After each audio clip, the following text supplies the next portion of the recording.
এতদিন ধরে অনেক তো আইবুড়ো ভাত খেলাম, আর এইবার বরাবরের জন্য আইবুড়ো নাম ঘোচাবো। তার জন্য মায়ের হাতে শেষ আইবুড়ো ভাত। কিন্তু এটাই আবার বিবাহ অভিযানের প্রথম নিয়ম, যেটাকে বলা হয় মায়ের ক্ষীর, পায়েসের মতোই, শুধুমাত্র লবণ ছাড়া। দ্বিতীয় নিয়ম হলো অনুকূল বাজার করতে যাওয়া, যেটা মিষ্টু রানীই করবে, তাই ছোট পিসি এখন ওকে রেডি করে দিচ্ছে।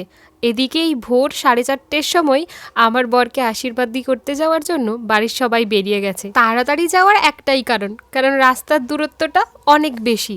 আর আমাদের বাড়ির সবাই আশীর্বাদী করার পর এখন ওর দিদি ওরফে আমার ননদ দিদিভাই ওকে আশীর্বাদ করছে। আর এখন হবে ওর গায়ে হলুদ। আমাদের এখানের থেকে ওদের ওখানে গায়ে হলুদের নিয়মের মধ্যে অনেক পার্থক্য রয়েছে। ওদের ওখানে এও স্ত্রীরা মিলে এইভাবে গায়ে হলুদ দেয়, আর সাথে অনেক কিছু নিয়ম আছে যেটা আমার আলাদা করে জানা নেই, তবে জানতে পারলে অবশ্যই তোমাদেরকে জানাবো। টাটা।